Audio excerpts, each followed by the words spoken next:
Hello दोस्तों, आप कैसे हैं? मैं उम्मीद करता हूं कि आप अच्छे होंगे। और आज के क्लास में हम परिमेय 6.9 को सिद्ध करेंगे, जिसे पाइथागोरस परिमेय का विलोम भी कहा जाता है। और यह परिमेय एग्ज़ाम की दृष्टि से बहुत ही महत्वपूर्ण है। तो आइए हम बिना देरी किए क्लास को स्टार्ट करते हैं। परिमेय 6.9 क्या बोलता है वो पढ़ते हैं। बोलता है, यदि किसी त्रिभुज की एक भुजा का वर्ग अन्य दो भुजाओं के वर्गों के योग के बराबर हो तो पहली भुजा का समूह कौन समकोण होता है। तो चलिए हम इसे कॉपी में बनाकर अच्छे तरीके से समझने का प्रयास करते हैं कि ये परिमेय कहना क्या चाह रहा है। बोलता है परिमेय कि यदि किसी त्रिभुज का एक भुजा का वर्ग अन्य दो भुजाओं के वर्गों के योग के बराबर है तो पहली भुजा का समूह कोण जो होता है वो समकोण होता है। यानी इसमें त्रिभुज का बात कर रहा है तो हम सबसे पहले क्या करेंगे, इसमें एक त्रिभुज बनाएंगे। जब भी त्रिभुज का बात करें तो हमें क्या सबसे पहले त्रिभुज ही बना लेना चाहिए। इस तरह से हम क्वेश्चन को सोल्व करने में क्या होता है, आसानी होता है। तो बोल रहा है कि यदि किसी त्रिभुज के एक भुजा का वर्ग अन्य दो भुजाओं के वर्गों के योग के बराबर हो तो पहली भुजा का समूह कौन समकोण होता है। कहने का मतलब है कि इसमें पाइथागोरस परिमेय का हमें मिला के दिया हुआ है। यानी बोल रहा है कि जब हम AC जो मेरा भुजा है, जब AC भुजा का जब हम वर्ग करेंगे तो ये क्या होगा, AB का स्क्वायर प्लस BC का स्क्वायर इसके बराबर हो जाएगा। ठीक है, तो यहाँ से आपको समझ आएगा। जैसे सबसे पहले हम लिखते हैं दिया है। दिया क्या है, दिया है हमें AC का स्क्वायर बराबर AB का स्क्वायर प्लस BC का स्क्वायर, ये हमें दिया हुआ है। यानी इस त्रिभुज में हमें दिया हुआ है कि AC का वर्ग बराबर एक भुजा का वर्ग जो है ये दोनों भुजाओं के वर्गों के योग के बराबर होता है, ये हमें दिया हुआ है। तो हमें सिद्ध क्या करना है, सिद्ध करना है,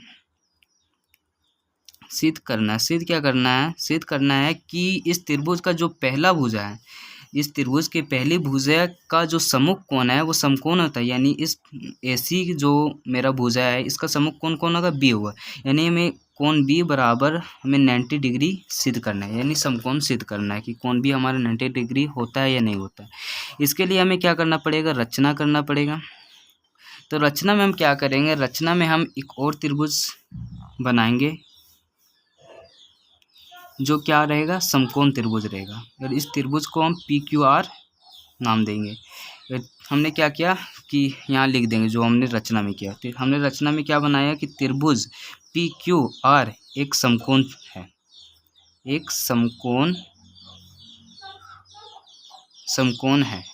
ठीक है, जिसमें हम बोल सकते हैं समकोण है, तो जिसमें हम बोल सकते हैं, क्या बोल सकते हैं कि PQ बराबर AB बोल सकते हैं और QR बराबर BC।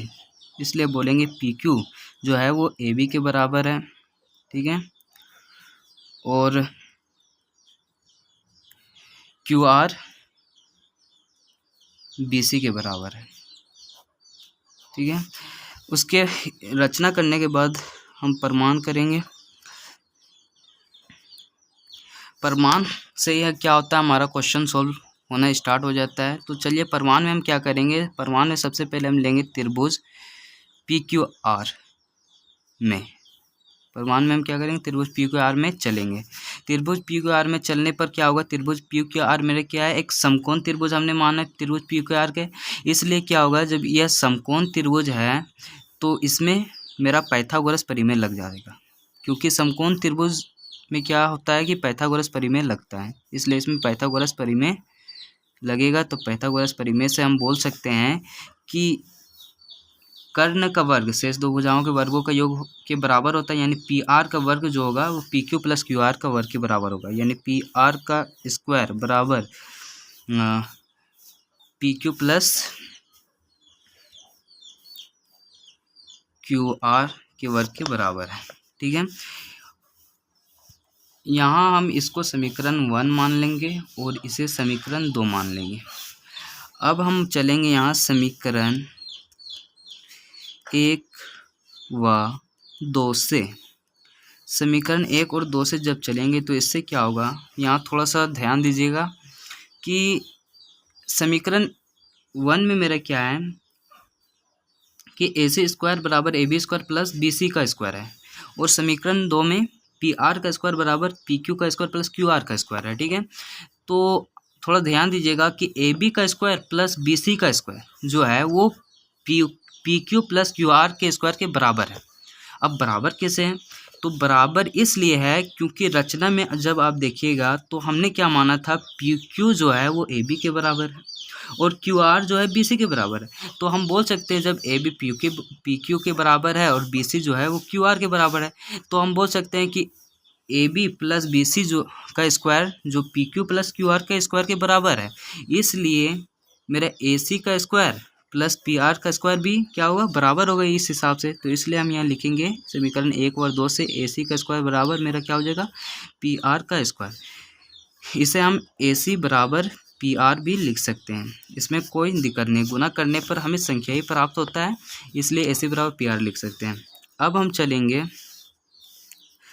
अब त्रिभुज ABC तथा त्रिभुज PQR में अब दोनों त्रिभुज हम पेयरिंग कर देंगे। ठीक है, तो त्रिभुज ABC तथा त्रिभुज PQR में हमने क्या क्या देखेंगे कि त्रिभुज ABC में सबसे पहले बोलेंगे PQ जो है वो AB के बराबर है और QR जो है BC के बराबर है।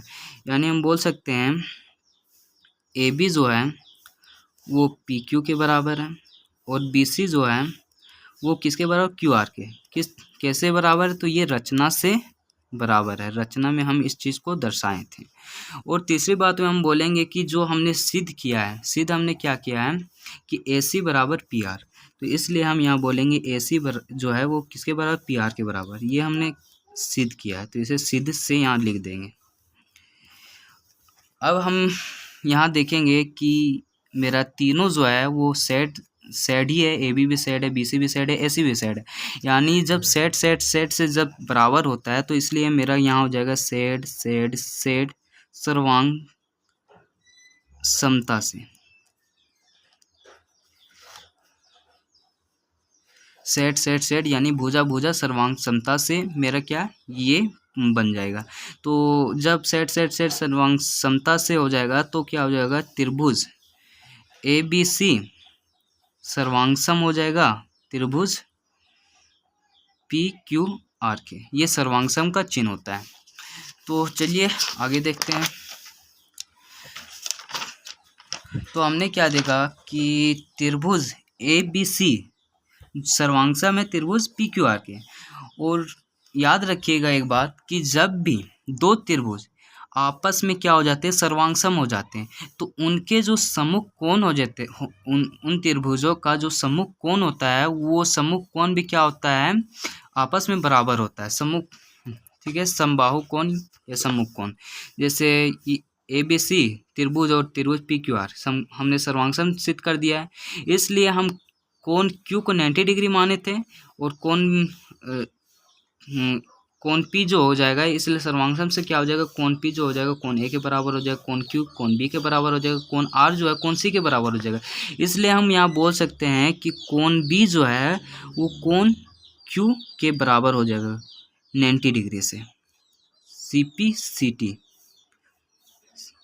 यही चीज़ हम और क्या कर दिए, प्रूफ कर दिए। ठीक है, जैसे यहाँ कोण B कोण Q के बराबर है तो 90 डिग्री से वो भी है, तो 90 डिग्री क्यों लिए, क्योंकि 90 डिग्री कोण Q का हमने क्या माना था, 90 डिग्री माना था। इसलिए हम बोल दिए कि जब दो त्रिभुज सर्वांगसम आपस में हो गए तो सर्वांगसम हमें यह कहता है कि जब दो त्रिभुज सर्वांगसम हो जाए तो उनके जो सम्मुख कोण होते हैं, ठीक है, समबाहु कोण होते हैं, सम्मुख कोण होते हैं, वो आपस में बराबर हो जाते हैं। यानी कहने का मतलब कोण P जो आएगा वो कोण A के बराबर हो जाएगा, कोण Q जो है कोण B के बराबर है, कोण R कोण C के बराबर हो जाएगा। तो इसी तरह हमने क्या कर दिया कि इस चीज़ को सिद्ध कर दिया। तो ठीक है दोस्तों, अगर आपको ये वीडियो अच्छा लगा होगा तो आप प्लीज़ मेरे चैनल को सब्सक्राइब करें और लाइक करें और साथ ही साथ दोस्तों के पास शेयर करें। Thank you.